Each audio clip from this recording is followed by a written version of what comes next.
Assalamu alaikum wa rahmatullahi wa barakatuh. Imaginez une scène. Un avion en pleine chute à quelques secondes du crash. Les cris percent l'air, les masques à oxygène pendent désespérément, les cœurs battent à toute vitesse. C'est la panique, le chaos total. Des bagages tombent des compartiments, les lumières clignotent violemment, et l'air est chargé de peur. Mais au milieu de tout cela, il y a un homme. Pas un héros qui tente de sauver tout le monde, non. Un homme simple, assis, les yeux fermés, ses lèvres remuant doucement. Il récite le shahada, calme, impassible, détaché de la peur ambiante.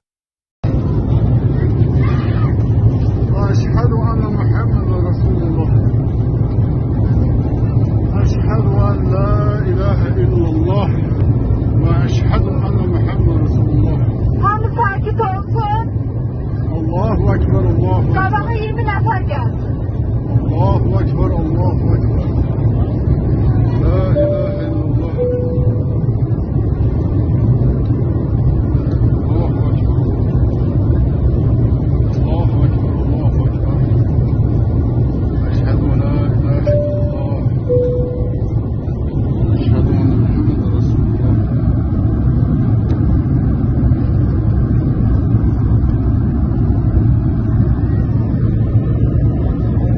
illallah. Eşhedü enne Muhammeden Resulullah. Comment peut-il rester aussi serein alors que la mort est littéralement à sa porte? Cette histoire véridique et bouleversante n'est pas simplement celle d'un crash aérien. C'est celle d'un cœur profondément attaché à Allah, d'une foi inébranlable face à la plus grande épreuve de la vie, la mort. Cet homme, qui semblait n'avoir aucune peur, avait passé sa vie entière à mettre sa confiance en Allah. Il avait nourri sa foi par la prière, le jeûne, les actes de bienfaisance et la méditation. Et ce jour-là, dans cet avion qui plongeait vers le sol, sa foi lui a donné une sérénité que peu d'entre nous pourraient imaginer. Le crash a été brutal. 62 passagers, 5 membres d'équipage, des vies brisées, des familles endeuillées. Mais dans cette tragédie, un miracle s'est produit. 30 personnes ont survécu.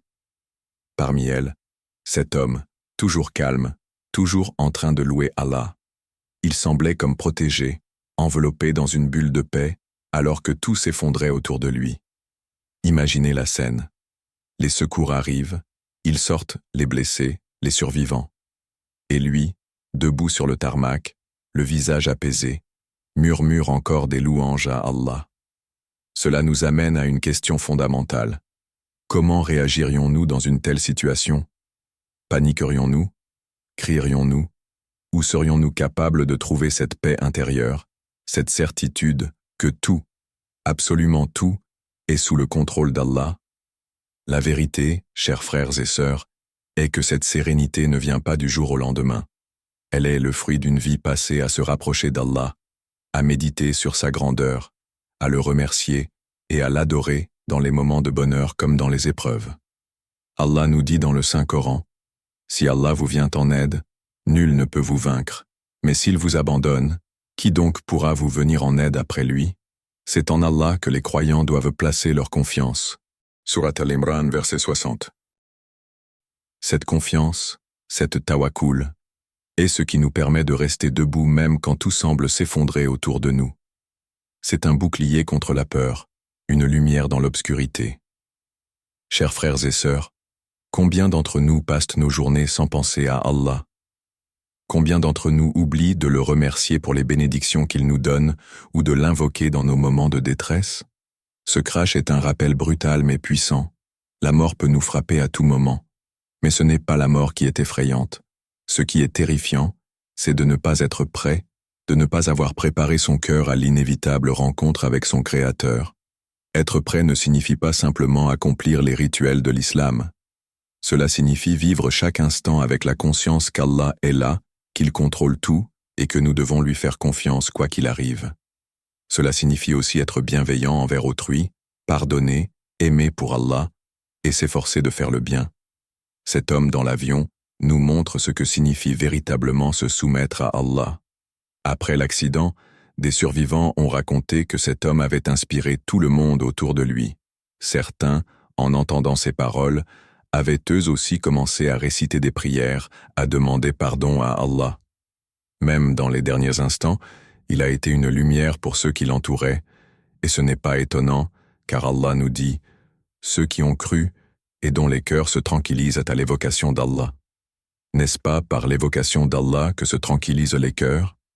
Sourate Ar-Ra'd, verset 28.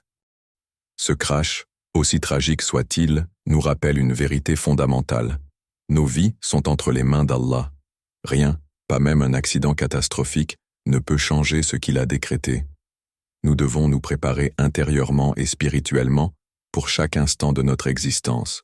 Si cette histoire vous a touché, partagez-la autour de vous, car elle est un rappel précieux que chaque instant de notre vie est une opportunité de se rapprocher d'Allah, d'améliorer notre foi et de vivre en pleine conscience de sa présence.